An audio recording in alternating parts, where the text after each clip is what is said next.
आज के वीडियो में हम एक बेहद आसान ट्रिक सीखेंगे।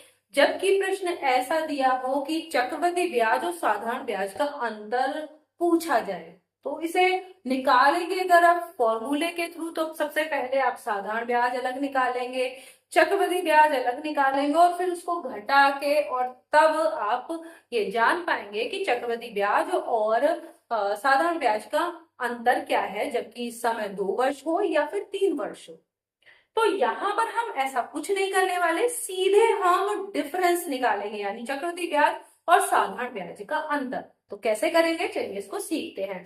यहाँ पर आपको जो मूलधन है वो 50,000 दिया हुआ है, और आपकी दर जो है वो है 10%, और समय n का मान 2 वर्ष दिया हुआ है। ठीक है, तो आपको करना क्या है, जो डिफरेंस है डी, डिफरेंस का मतलब किस किस का अंतर, तो डिफरेंस है ये चक्रवृद्धि ब्याज और आपका सिंपल इंटरेस्ट यानी साधारण ब्याज का। इसको सीधे निकालते हैं आप इस तरीके से, P इंटू आर बटे 100 का आप करते हैं स्क्वायर।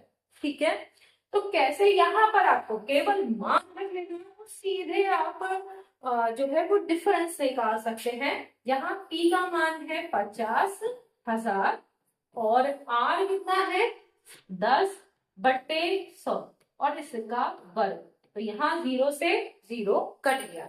अब क्या बचा, 1/10 का वर्ग करेंगे तो यहाँ क्या हो जाएगा आपका 50,000/10 गुणा 10, 2 0 आपके कट गए। कितना डिफरेंस आया, 500 रुपए का डिफरेंस होगा 2 वर्ष के लिए। ठीक है, चक्रवृद्धि ब्याज और आपकी साधारण ब्याज का डिफरेंस यानी अंतर। तो कितनी आसानी से आपने निकाल दिया, ना आपने साधारण ब्याज निकाला ना आपने चक्रवृद्धि ब्याज निकाला, और फिर भी आपने उनका डिफरेंस निकाल दिया। तो ये बहुत ही आसान तरीका है इस तरह के प्रश्नों को हल करने का। अब अगर यही मैं यहाँ पर n की जगह 2 वर्ष की जगह 3 वर्ष कर दूं, तब फिर क्या होगा, कैसे निकलेगा। तो आप यहाँ पे मैं इसको चेंज करती हूँ, और ये आपने सीख लिया होगा। यहाँ पे मैं 3 वर्ष कर दूं तो इस फॉर्मूले में क्या अंतर हो जाएगा। तो मैं यहाँ थोड़ा सा इसको हटा देती हूँ, और यहाँ पे क्या करना है, इतना आपने जो करा है उतना लिखना रहेगा, जैसे कि P गुणा R/100 का वर्ग था वो तो वैसे ही रखेंगे। इसकी गुणा अगर 3 वर्ष के लिए हो तो 300 प्लस R/100 और कर दीजिए। तो यहाँ पर जितना था, इसको भी अभी पूरा लिख देती हूँ ऐसे ही, 10/100 था। यहाँ क्या करेंगे, 300 प्लस 10 करेंगे और बटे में कितना कर देंगे 100, हो गया। ये 3 वर्ष के लिए है, मतलब जितना आपने 2 वर्ष के लिए करा था उस यहाँ पर इससे और गुना कर देंगे।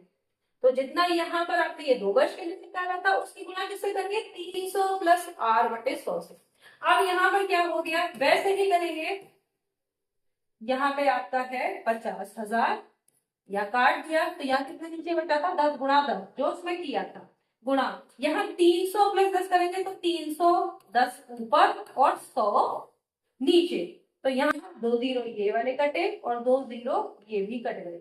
अब कितना बचा, ये देखिए 5, यहाँ तो 5 की 0 से गुणा 0 होगी, 5 एकम 5 और 5 दिया 15, ये कितना हो गया आपका 1550, डिफरेंस निकल गया। तो कितनी आसानी से आपने देखा कि अगर समय 2 वर्ष हो या 3 वर्ष हो तो आप चक्रवृद्धि ब्याज और साधारण ब्याज का अंतर सीधे निकाल सकते हैं बिना चक्रवृद्धि ब्याज और साधारण ब्याज निकाले।